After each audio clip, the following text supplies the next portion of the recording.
Hi guys. So welcome to our channel the Fauji family. और हमें आपको एक अपडेट देनी थी। आज कोई ब्लॉग नहीं है ये। हमें एक सिंपल एक अपडेट भी देनी थी और एक इन्फॉर्मेटिव वीडियो भी बनानी थी। सो वो आपके सामने हम अभी शेयर करेंगे। हाँ, सो गाइस क्या है कि ना बहुत सारे लोगों के कमेंट आ रहे थे कि वो लोग भी प्रेग्नेंट है और किसी का फर्स्ट ट्राइमेस्टर चल रहा है, किसी का सेकंड ट्राइमेस्टर चल रहा है, कोई 8 मंथ में है। तो मुझे लगा कि एक इंसिडेंट है जो हमारे साथ हुआ और ज़रूरी है वो शेयर करना, ताकि लोगों को और फर्दर अवेयर हो सके लोग अगर ऐसी कोई सिचुएशन के साथ वो डील करते हैं। सो हर किसी की प्रेगनेंसी में बॉडी अलग तरीके से रिएक्ट करती है। एंड कभी कभी समटाइम्स ऐसी चीज़ें हो जाती हैं कि आपको पता नहीं लगता, आपकी बॉडी हेल्दी होते हुए भी कुछ चीज़ें हो जाती हैं। सो आज सैटरडे है और ये इंसिडेंट है कल का। तो मैं बताती हूँ कि मुझे दोपहर के वक्त एकदम से सडनली पेट में दर्द हुआ, स्टमक एक। मुझे लगा ठीक हो जाएगा, नॉर्मल पेन है, सही हो जाएगा। तो मैंने मम्मी को नहीं बताया था, मैंने सोचा थोड़ी देर रेस्ट करूँगी तो अपने आप ठीक हो जाएगा। बट वो काफ़ी देर तक ठीक नहीं हुआ था, तो मैंने मम्मी को बोला था। और फिर मम्मी थी थोड़ा, मम्मी ने मेरी मसाज वगैरह की, पैर की, मम्मी ने अच्छे तरीके से हाथ पे दबाया कि हो सकता है अगर गैस है तो वो पास हो जाए। और मैंने मेडिसिन ले ली थी डॉक्टर की बताई हुई, बट स्टिल पेन नहीं जा रहा था। और धीरे धीरे वो पेन अनबेरेबल हो गया। और जब 5-6 घंटे हो गए और पेन ठीक नहीं हुआ, तो फिर मुझे लगा कि मुझे क्लिनिक जाना चाहिए, क्योंकि ऐसे तो फिर रात नहीं निकल सकती और आगे भी परेशानी हो सकती है, और क्या पता कोई और इमरजेंसी हो। तो हम लोग तकरीबन 7 बजे के करीब डॉक्टर के पास गए थे। मुझे लगा डॉक्टर मेडिसिन मुझे लगा डॉक्टर अपना कुछ मेडिसिन या इंजेक्टिव्स देकर ठीक करके मुझे वापस भेज देंगी घर। और बट जब मैं डॉक्टर के पास गई, उन्होंने मुझे सबसे पहले ये चीज़ बोली कि अगर आपको इतना पेन था, आपको सुबह ही आना चाहिए था, आपको इतनी देर वेट नहीं करना था।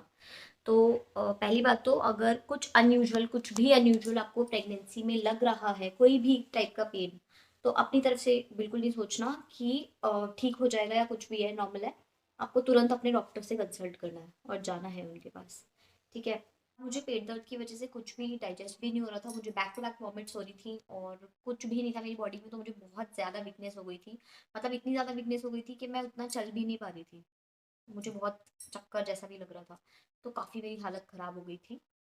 सो गाइज़, यहाँ पर डॉक्टर के क्लिनिक में मुझे ड्रोटिन नाम का एक इंजेक्शन उन्होंने दिया था, और उन्होंने मुझे 20 मिनट्स वेट करने के लिए बोला था, अदरवाइज़ हमें हॉस्पिटल जाना पड़ता अंडर ऑब्जर्वेशन। 20 मिनट्स में मेरा पेन स्टेबल नहीं हुआ था, तो हम आकाश हेल्थ केयर गए जहाँ मेरा ट्रीटमेंट होता है।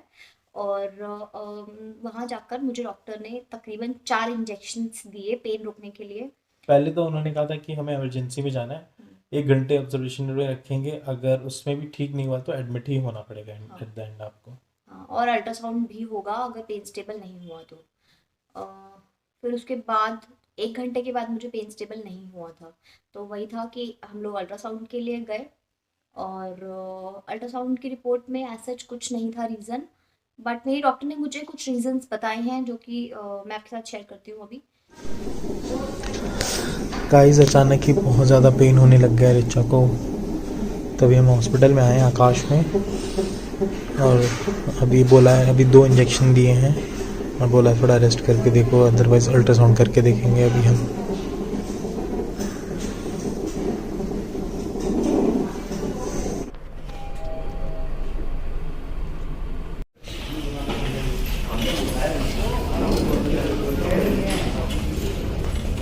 अल्ट्रासाउंड की रिपोर्ट्स ठीक थी, तो वो एक चीज़ थी कि कोई कोई ऐसी सीरियस कंसर्न नहीं थी।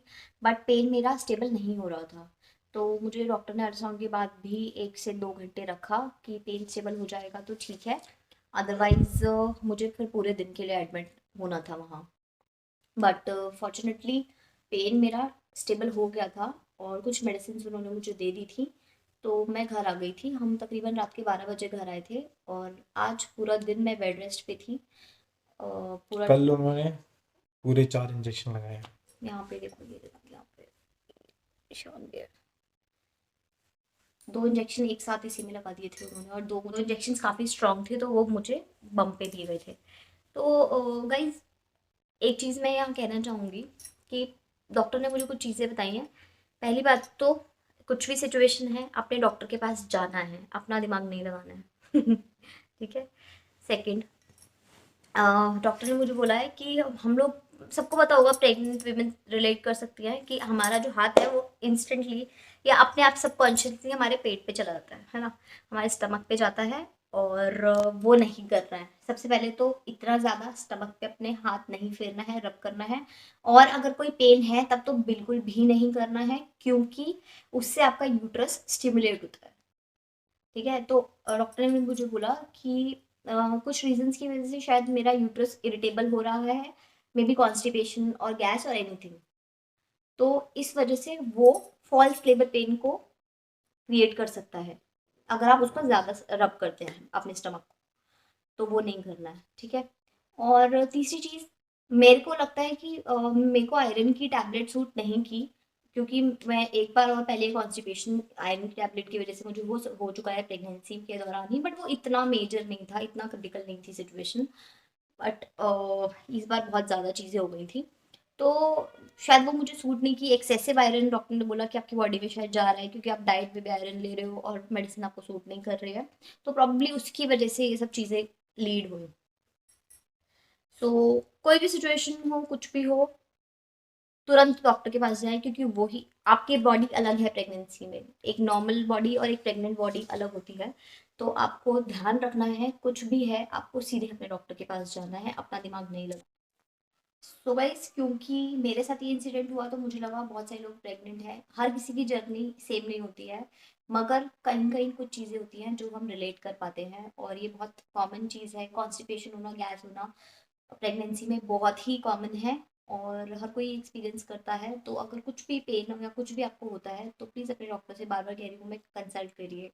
ठीक है, एक ये चीज़ थी जो हम आपके साथ शेयर करना चाहते थे, ताकि कुछ भी बड़ा होने से पहले आपको ऑलरेडी पता हो चीज़ें कि ऐसी सिचुएशन आ सकती है। ठीक है, और बस यही कि आपकी ब्लेसिंग्स की, अभी तो मेरी जर्नी बहुत है, तो आपकी ब्लेसिंग्स की और आपके सपोर्ट की ज़रूरत है हमें, सिर्फ ब्लेसिंग्स दीजिए गाइस, बस उतना ही चाहिए हमें, है ना। और ठीक है, आगे हम चीज़ें शेयर करेंगे, मगर बस अपनी ब्लेसिंग्स हमारे साथ रखिएगा। ठीक है, थैंक यू गाइस।